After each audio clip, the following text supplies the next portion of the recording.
All right, welcome back to Time for Fellowship with Matt. Sorry, wait, with Andrew. I messed it up immediately. Anyways, so I am here without, Matt, because Matt is doing some house stuff. He's got a house to sell, a house to move into. He's a busy bee, so I'm going solo. But to save you guys from having to listen to only my voice, I have brought on a very special guest. So I'm going to kick the music and invite him in. Loosen up your ties and roll up your sleeves. It's time for Fellowship with Matt and Andrew. The views and opinions expressed on this podcast are not necessarily the views and opinions of the Grand Lodge of Wisconsin or any other Grand Lodge or any appended body. All right. Well, I have a very special guest today. Bringing it on here, I have Brother Matt Adrian. He is a member of my lodge. He's our current senior deacon, and I helped mentor him when he was a fresh entered apprentice through MM. Actually, me and our co-brost, Matt also did. So we kind of both were working with Brother Adrian. So, hi, Brother Adrian. Welcome to the podcast. I sometimes go by Other Matt. And yes, you do. Or just Adrian. Just be like, yep. No. Good morning. Good morning. Happy to be here. Nice. Thank you for coming on.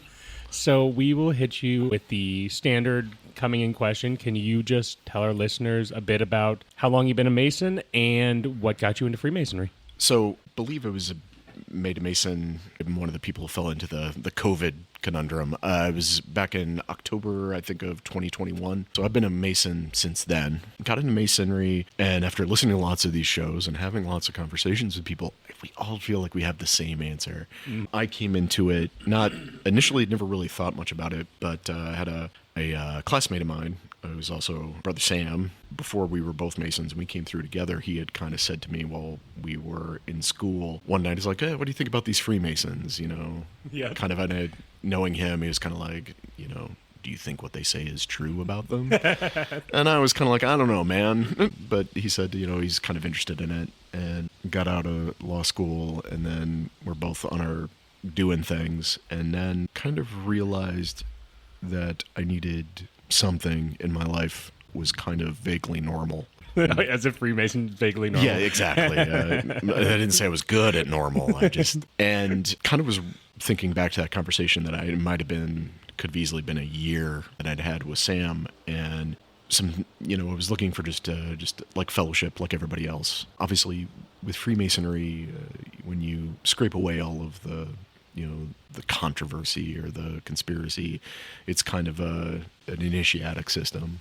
Mm-hmm. And so I was kind of thinking maybe that was something that was missing, and didn't think too much about it. I thought a little bit about it, but probably less than most, and happened to have decided at a lunch Sam and I were having together, I said, hey, that Freemasonry thing. And from there, we kicked the whole thing off. That I think what I found there to some degree is what I was looking for, just having normal conversations with relatively normal people and just having something where, I think having a space where you can actually have some deeper conversations about your life, about some things you want to do, goals you want to, you can achieve with a group, any group, but I would say this with any group, but especially, since ours, it's a fraternity, it's a group of men, and really widening the circle of people I know, retired cops, guys who run line, cable guys, lawyers, doctors, engineers, and just having that has really been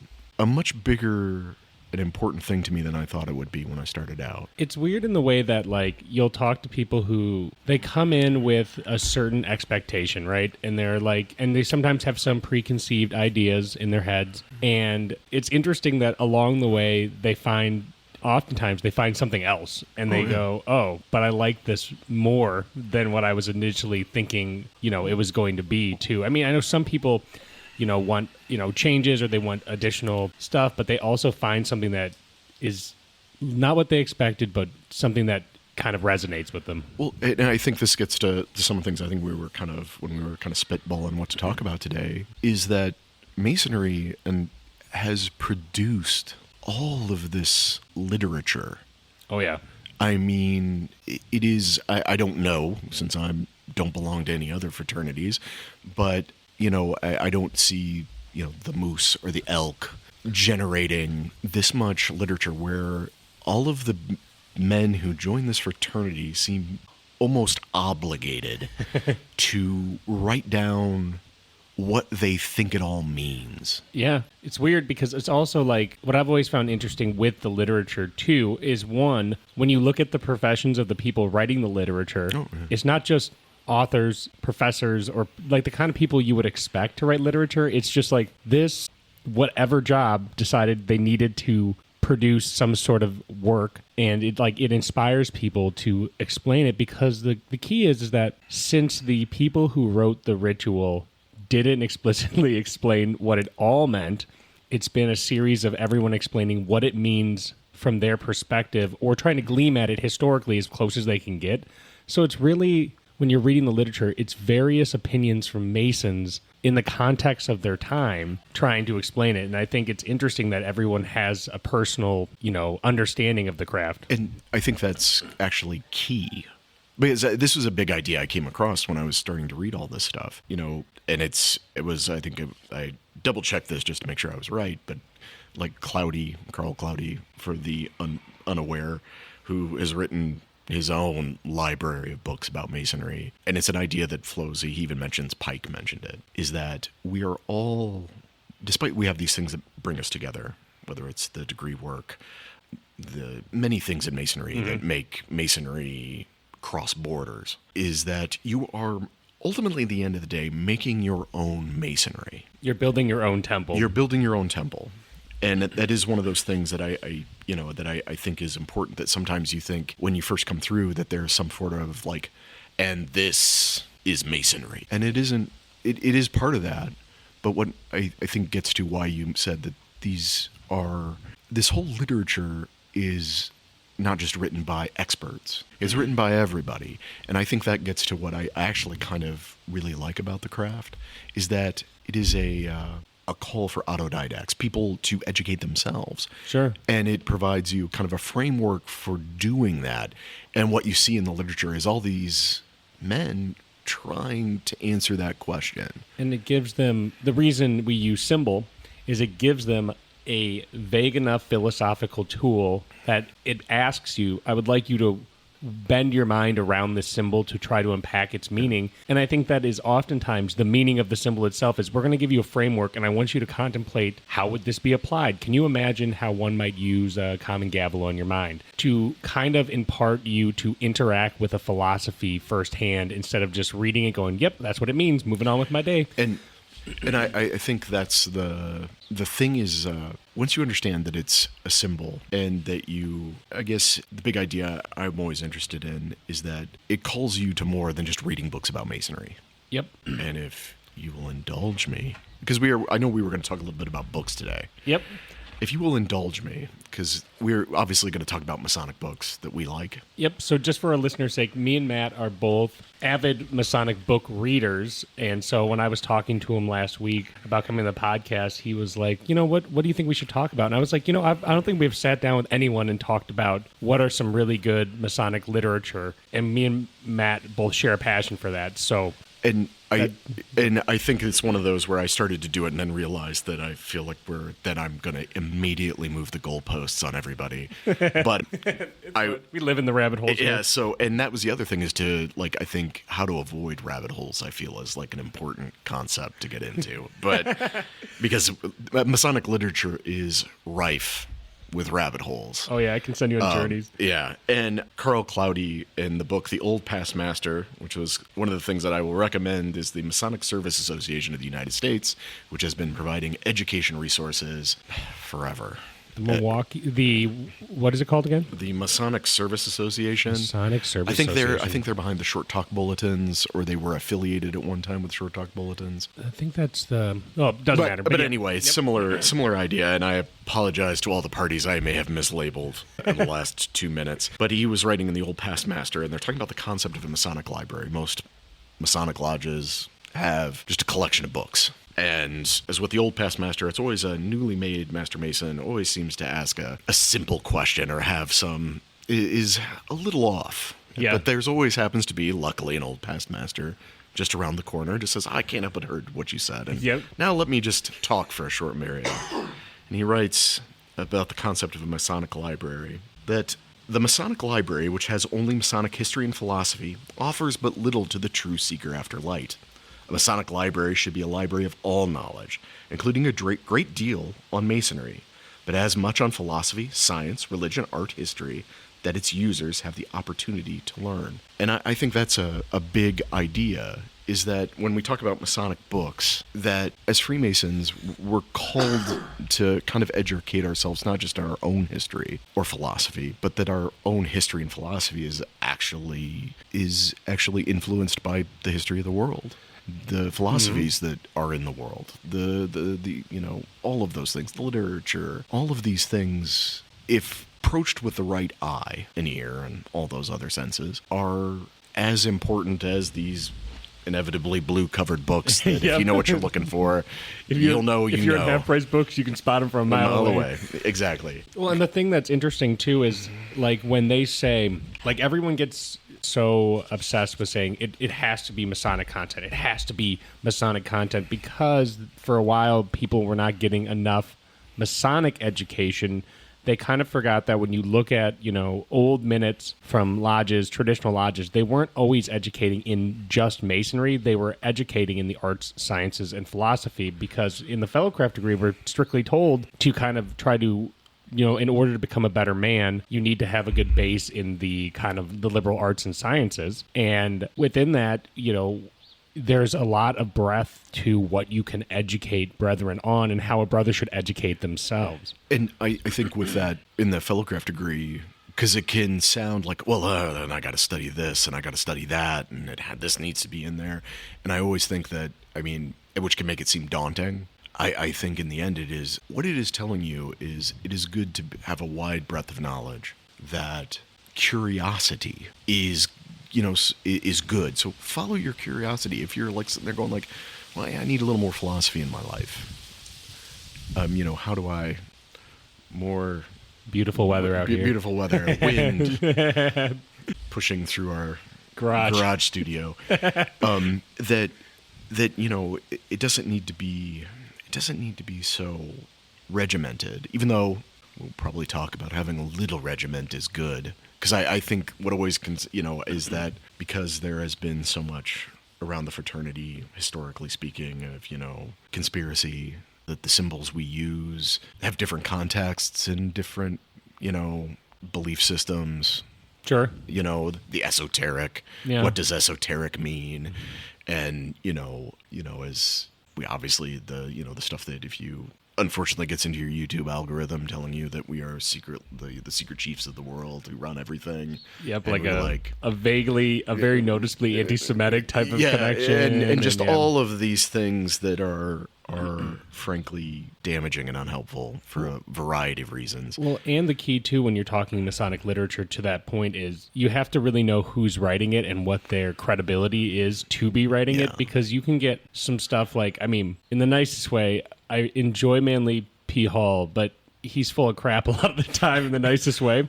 And if you're mad at that, you just need to look at where his citations are, which don't exist. So you got to be careful to take some things with a grain of salt and know who's writing and why are they credible to be writing on the topic. And there's a lot of Freemasons who write books about kind of the, for lack of a better word, because it gets into lots of different areas, the Western mystery tradition and what these various things have meant in different traditions, Hermeticism, things like that, which, Rosicrucianism, alchemy, all these different things that were kind of science. Yep.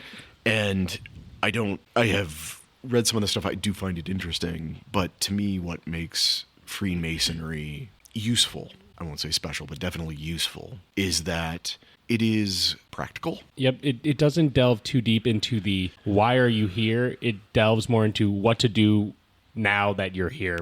Right. And it doesn't get lost in the sauce. It's simplified to a certain extent where you can tell it narrowed its focus, whereas some of the other initiatic orders or similar things like, I mean, a lot of the Hermetic traditions and the Rosicrucian traditions were contemporaries, the creation of Masonry. And you can sniff some of the philosophy within our degrees, but it's always withheld to the point of talking about virtue ethics. So they kind of, if they bring it in, they redirect that portion to say, I want this to support the mission of Freemasonry, which is to make a good man better. And a lot of that is through the lens of virtue ethics. And I think what the 3 craft degrees do, the more time I spend with the 3 craft degrees, does really, really well, is it provides you a roadmap. Mm-hmm. Well, it's a very complicated thing to say, how make good man better? And you go, there can be a lot of things. So it focuses on the traditional virtue ethics that come out of the Hellenic eras, along with the medieval Christian tradition, which borrowed from the Hellenic stuff. So you're looking at a lot of, Aristotle, Plato, St. Aquinas, and things like that. You can see that kind of thought process is still mixing within it. And even though it has become more and more popular probably in the last decade, I mean, you really cannot beat for real practical how to get through your day philosophy than the Stoics, that are written in a way that, and I'm not saying anything original here. This has been said by other people who've sold millions and millions of books and have their own podcast. Talking to you, Holland. Perhaps. But he is correct, I think, in that Stoicism does provide, and to me, when I like just using it as an example, when I kind of look at what Masons are kind of told to do, it does, because he's working in, the Stoics were basically dealing with virtue ethics as well, is that it does fit really well. It's easy to read. It doesn't require you to have, past knowledge.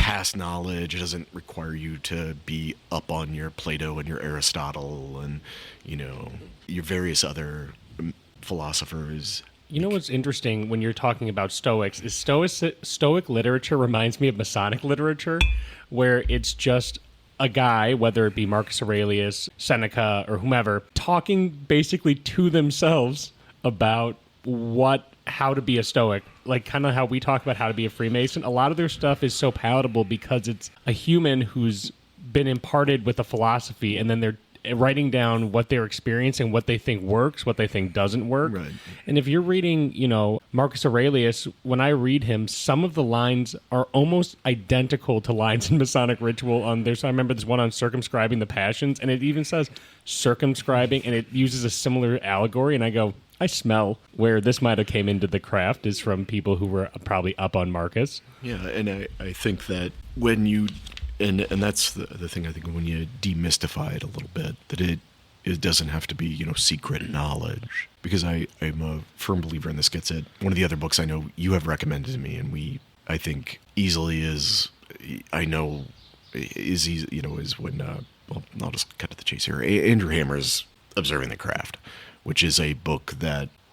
It's intense. It's an intense book. It's a book that I would recommend to a new Master Mason for a couple of reasons. One, first caveat here that I think you will agree with is there's an entire chapter where he spends a bit of time criticizing the appended bodies, which, depending on how you feel about appended bodies, I'm involved in the Scottish Rite, so I'm obviously in an appended body. Yep, same. You're also in appended bodies. And that his criticism is that people leave the Blue Lodge too quickly, that they move into the appendant bodies, and that because no one spends enough time in the Blue Lodge, that they don't understand that a lot of the things that they think they have to go somewhere else to get have been there all along. Yeah, and the thing is, so he comes off, and Andrew Hammer, I love his book because he's a member of all those appendant bodies too, so he has the credibility to say, like, he's not just being a curmudgeon, he's involved in them and sees it. But his biggest criticism, that the reason I think that was one of the first books I gave you when you became a Master Mason, was not only does the book deal with some cool, like, positive things where he's like, you should have your own apron, like a hoplite brings his shield to battle, you should always be prepared to be a Mason, and various things like that. It's the idea that if you allow the appendant body to replace the Blue Lodge, you're kind of it's a disservice to the craft, because if you have the strongest of blue lodges, everyone else benefits, and you should be able to only do an appendant body if you have the time to do it on top of your blue lodge. He doesn't say they're bad. He says that they're not necessary where the blue lodge is necessary. And I think one of the other things he gets at, I kind of looked the book over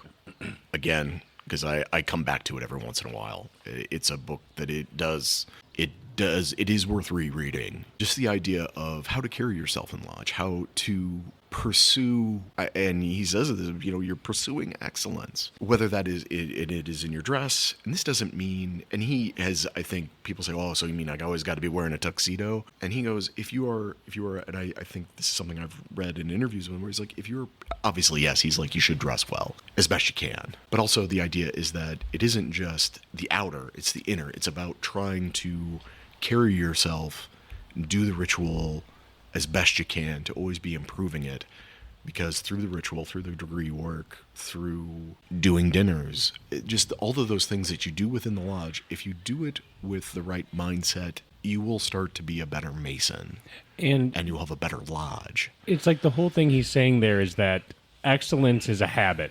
And so you need to make it a habit in everything you're doing within the lodge. So if you're saying, I'm going to do everything excellently, that includes your decorum, your dress, your hygiene, and it includes whatever task you're assigned in lodge, no matter what the officer position is, you need to look at the responsibilities that's inculcated within that position and say, I'm going to do this at the highest level, even if it is just doing rod work. You say, I'm going to do that perfectly. If you're cooking in the kitchen like I am, like, you're going to make an effort to make it sublime or on a higher level than the basic, to say, always be pushing for a level of excellence.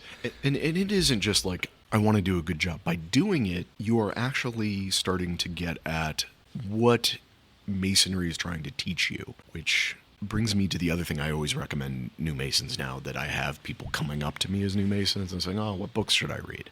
Yeah. This is one of those that I think it's one that I think is very, very important. I know this is just jurisdictional, obviously, because I know different jurisdictions do different things. But don't worry, we have a disclaimer at the start of the episode. Right. Is that there is, when you are a Master Mason in the state of Wisconsin, you can, through the Grand Lodge, order the cipher book. In the cipher book, it has, obviously the ritual. But what I think is really great about it is that it has all of the lectures. Mm-hmm. And by reading the lectures, you start, and they're in English, so they're not, not in Spanish. They're not in Spanish, but they're also not in cipher. Yep. You can reread them, and you can start to reflect on those things that you went through in the 3 degrees, really taking on, what do the working tools mean? How am I supposed to use them? The other thing is, it has in there, because you might watch a degree and you just go, people are walking around.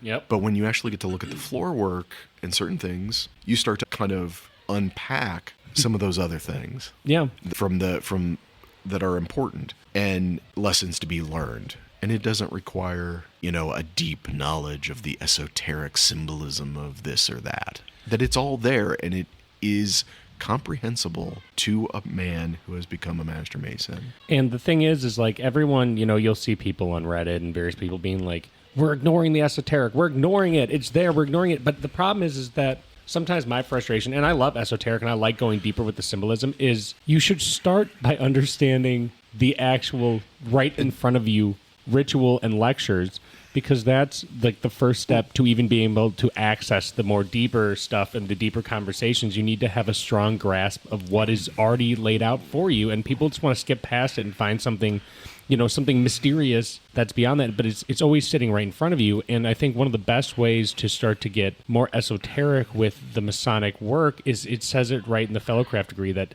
geometry is the key to unlocking those secrets. And when you start to study geometry, you start to notice that there's a lot, especially when you're looking at the floor work and the various symbols around the lodge, it's all connected to geometric and also allegories. They're also talking about not just literally geometry.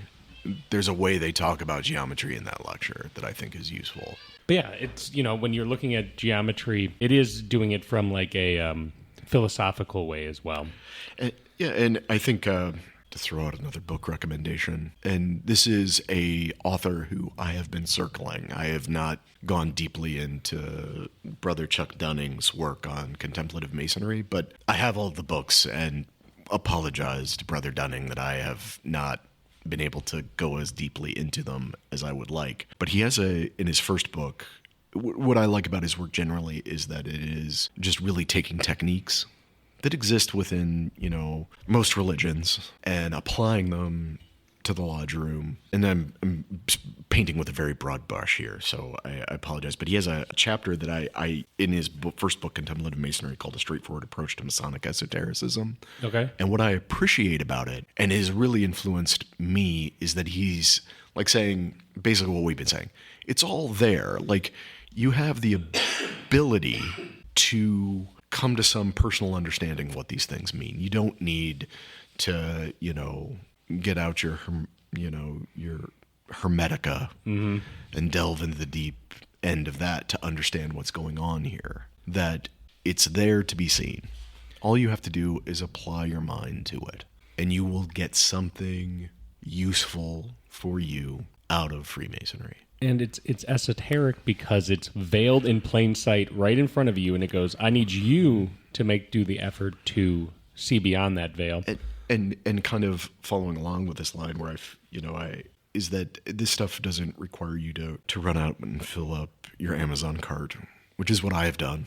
Same. Basically the day after I think I was raised. I may have actually done it the day before I was raised, so that it would preparation. So certain books would be in my hot little hands, and I'd read through them as quickly as possible, because now I could approach some of this material, because I took the advice you gave me, and that everyone in my lodge has ever given me, and that I think is good, is that when you're going through the degrees, experience the degrees. Don't come into it, well, I've read this and I've read that, and I've, where you need to let each degree work on you. Don't be influenced by what you may have read before. And this is once again, that, there is the book of sacred law that you use, whatever that should be. If you're a Christian, it's probably the Bible. If you're a Buddhist, it's in the state of Wisconsin. One of the books you can pick is the Dhammapada, which was your sacred writings? That was my book, because it was a book that I'd read and it meant a lot to me, frankly. And a Muslim brother in our lodge who uses the Quran, and I believe also he had the Torah out. He put the Tanakh out on the side because he acknowledges all three of the sacred writings. So during his degrees, he wanted them on the altar on the side as well.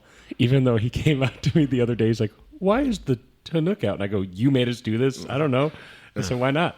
And he's like, I guess so. Why not?" I go, okay. So, I think that, once again, a thing that is in plain sight, that, it's not Masonic, but it is a book that Freemason, whatever your book is, that Freemasonry understands has lessons to teach you. It's not there by accident. It's there because all of the things that you talk about in Freemasonry can be found in your book, whatever your book is. And that's, like I said, my kind of thing is that it doesn't need to be strictly Masonic. That Freemasonry is so broad that it says it should be all of these things. So, that,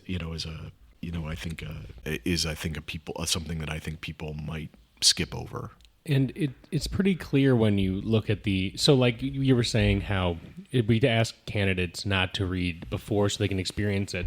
And my thought always on that has been, all these books are other Masons' opinions. Right. You should formulate your own opinions before you just adopt another Mason's opinions, because you're losing the chance to get your personal opinions of the craft before you add on other people's, which can help influence it. You should have your own starting understanding that you gather through your own contemplation before you just go, "Oh, I read what it meant by this guy." And it's like, well, that's not maybe what it means to you. You need to learn it for yourself. Also, I think something to talk about when we talk about reading, and I have a book problem. I have stacks and stacks of all types of books that I have not cracked the cover on. There's two hobbies, buying books and reading books. They're separate, though.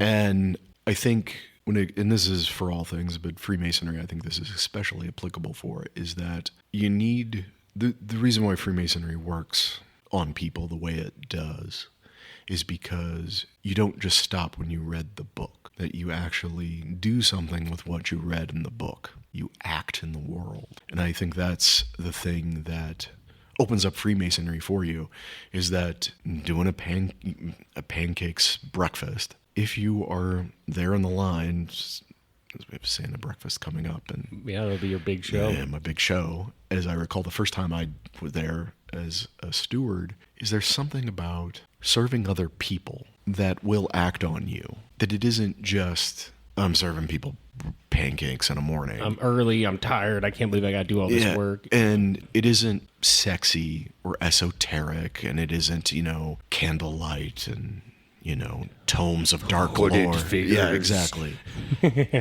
It's bright early in the morning. It was probably a little dark when you got started. Yep. And it's people coming up, and you are serving them. You are doing something, and believe it or not, it'd be shocking to you, but we talk a lot about service in the lodge. We talk about charity. Andrew Hammer has an excellent thing on how charity is more than just giving money to things. He has a whole section on it where, he brings in the concept of agape or love. Mm-hmm. That is more than just, a surface thing. It is a deep and abiding love for all things. And once again, apologies to Andrew Hammer if I misstated that. It's been a while. That sounds correct. That is something that you can read in a book, and you go like, oh, that's nice. But the difference between what I think, a good Freemason tries to do those things, take what you learned in the book, take what you learned in the degrees, and actually do something with it. Action is important, and words are, they're really just seeds to action. And they're fun to read too. I mean, it's like if you get caught up saying, the more books I read, the better Mason I be, it becomes a problem because it's not really about the books. Reading literature is there to support you developing your opinion, to help build your curiosity, to, help you grow. But if you just read and you don't do anything with it, then you are just a smarty pants who just, it's like, well, actually, so-and-so said this.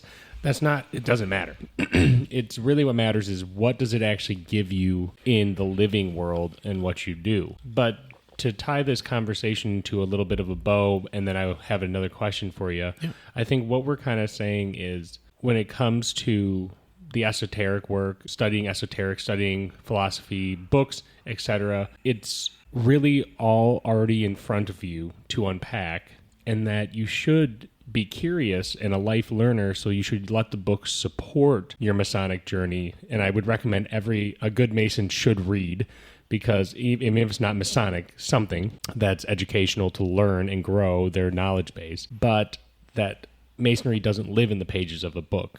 It lives in the actions of Masons. That sound good? Yes. So bringing it back, so you're talking about the pancakes and all that. So you are on the precipice of going into a principal officer's position. And I warn you, because I was not too long ago a starry-eyed senior deacon going, I know what responsibility looks like. I've been getting more and more as it goes. The step up to the warden's positions is actually kind of a dramatic step. It's you suddenly have people coming up to you and being like, I need you to sign this. I need you to talk to you about this. Hey, we have this going on. Suddenly you're like, oh crap, I have to be one of the 3 guys who does it. How are you feeling about your preparations to be going into your first principal officer position? I have it all figured out, Andrew. No, that's, I think anytime, more so this big shift that is likely to come. But every time I move into a new officer chair, I'm always nervous. This will obviously, and I'm nervous now. I have one of the things I recommend to people, because I learned it from the gentleman sitting across from me, is to get oneself a notebook. And in this notebook, I have my notes for today's podcast in here, but I just write in ideas for lodge. Yep. Types of events that I'd be interested into, education ideas that I have for things I'd like to talk about, some other Masonic note stuff that is personal, but a lot of it is just to get the ideas down. I am still working on getting ready. And this is the part where I say the good advice that I have gotten that I'm in the process of trying to do but haven't quite completed yet is get your calendar in order. I know from going to there was a District 12 meeting recently with the wardens. Warden's Workshop. Warden's Workshop, which I did find helpful in this idea of that, have a plan, write it down, get it on the calendar. These are things that, once again, these are the deeply practical aspects of being a Freemason. And if you don't think you're going to learn something about how to plan a year that is going to make you maybe just a better person, I don't know what to tell you. Well, and when you're coming into the warden's chair, and I'll impart some advice that I found was immensely helpful. I was nervous too. I'm nervous before every event. Is the way to dispel the nerves is to start putting pen to paper and start planning. So you go, okay, I can see a roadmap ahead of me and I can imagine how it'll go. Even though it won't always go according to plan, at least it's there. And what I found immensely helpful was I started filling out my digital calendar as well with a reminder in advance, like on the Tuesday before the event, I'm going to go shopping or like something like that. And I filled it all out at the start of the year. So as the year went on, I didn't have to remember what did I have to do. It was already in the calendar to remind me to do it. And that's actually an excellent idea that I will obviously be taking from you today. I think just the idea of, if you haven't already, I'm married with a child, my Google Calendar is really... It's your holy writings. It is more than you know. And I think once you start to even get involved lightly in the officer line, you got to keep up your calendar because, I've been really, as I've moved through the line, we do a lot of degree work at Lake Lodge. And, felt like I'd finally moved to a new point in my Masonic journey when our friends from South Shore amble up to me at the bar one evening and go, Matthew, we've got a Master Mason's degree going on in 2 weeks. Yep. Which is great because it actually gave me the opportunity to learn a new part that I didn't know.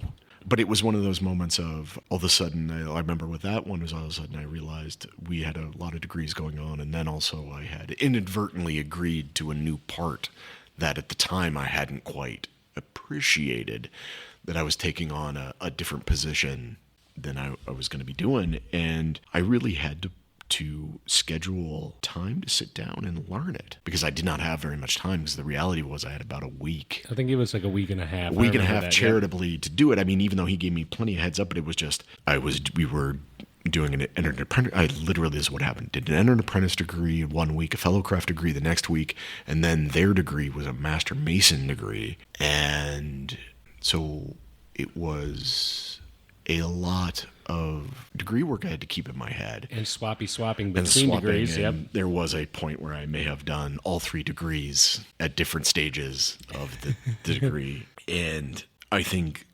because, you have to schedule time for those things. You have to schedule time because you want it to be a good experience for the new brother. You want it to be a good experience for the people watching because, frankly, you only get to go through the degrees once as a candidate, truly.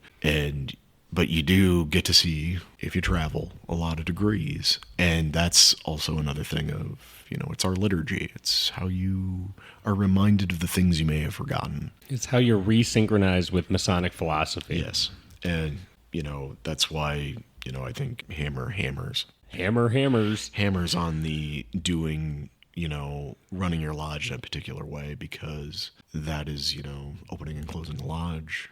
There's a lot going on in opening and closing if you have an attentive ear, Yep, and I've done an education piece on that too, where people always assume the opening and closing is just something that has to get done. Like, this is just something we got to do because the code says we got it, and then we'll get to what we want to do.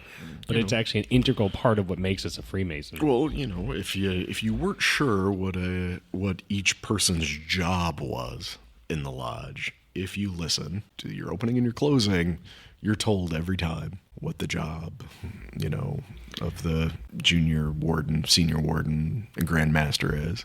And what the job of your brethren are, too, at points, yep. Yeah. And it's one of those things that, like I said, I think Wilmshurst has this. And another excellent book that we didn't talk about, The Meaning of Masonry, is that once again remind you that the lodge represents the world, and 2, that the lodge, once again, it's a metaphor, and, that all these things, they just inform. They just inform what it means to be a Mason, what it means to be a human. And the lodge represents the world, but it also represents the Mason, so it always goes up and down. And they go, if you can, by endeavoring to have perfection in the lodge, you're also endeavoring to have perfection within the individual. Yeah. And that one is a reflection of the other. The lodge's skill and ability to do its core functions is a representation of the brothers within the lodge's ability to be excellent and to do quality work, and to also show their respect to make the time to adequately prepare and do good work. If you see people who are not dressing respectfully there, and which can be fine if that's the culture of the lodge, but they're late, their ritual's not so good, you say this is a reflection of the individuals within the lodge, is ability to take something seriously and to do something well. And I think it's important to know that if you're trying to improve yourself in Masonry within the confines of a lodge, because you also do it at home and when you're about and you have to do it there, but the lodge is a practice place. It's the dojo to say, if we can get this here, we can kind of apply it elsewhere. Yeah, and I think that's with all things. I think, I'm blessed. I belong to a lodge where I know everyone works very hard. I really am. And whenever I go to a thing and somebody goes, oh, I like lodge. And what I tell them is that the success we're currently having was started well before I was ever a Master Mason. Even before I was. And before you were a Master Mason, before other Matt in this context was a Master Mason. We all, if you ask any of us, we all agree on it, is that we learned from the brothers that came before us. We are reaping the benefits of the hard work that was done before the brothers before us. And you and I have been in practices where the words do not come. Yep. And we've been in that it isn't, we're working towards perfection, but it isn't always perfection. But the thing is that everybody is working towards something, that you're working every time to do it a little bit better. And every time you're just like, not going to drop that word this time. And then you find out you drop another word. But it's this thing of like, and through that, doing a degree practice, it isn't a burden. It's opportunity. It's an opportunity. It's what kind of, I'm not the first person to say this. I'm pretty positive. This is something I read somewhere that just comes out, is that, that we're all, it's that intentional coming together, that it's that, and I apologize, I think I just lost my train of thought. The rabbit holes can do that. The rabbit holes can do that, and No, but I see where you're going with it. You're saying it's the fact that everyone intentionally made the time to try to do something better.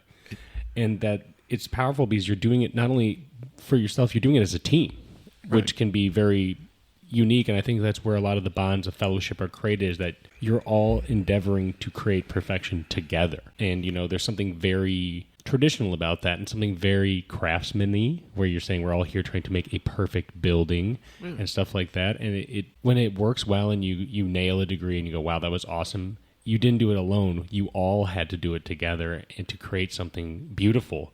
And when you do that, I feel like there's something like really satisfying about it. Well, and just to have we have our group right now. They do some rod work that is just like you see it. And what I love is that they're younger guys who don't understand that they just made every old Master Mason in that room super happy. Yep. And what's funny is I've had where they're almost bewildered when some old guy will be like, that was nicely done. And I will even, all of us, because we're sitting there watching it, like, that was really nicely done. It was crisp. And it is so strange because it's not like obviously beautiful, right? It's not like, some poet's take on what beauty is. But it's literally seeing something that was just practiced and executed with precision, with care, all the things that went in intention. Mm-hmm. And to see something like that, and like I said, it's not the biggest thing in the world. It's not a big idea. It's just a tiny thing. And you see these guys do it, and I know from other Masons who visit our lodge, they'll even be like, that was nice.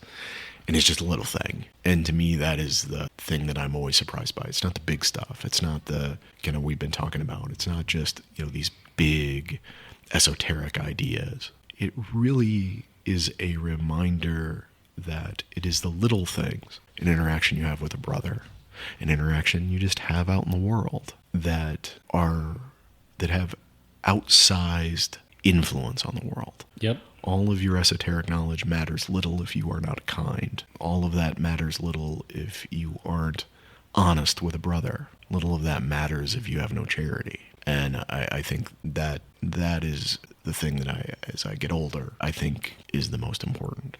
And I think that's a very good way to leave our listeners, because I think there's a lot to unpack within that, and that it's all true.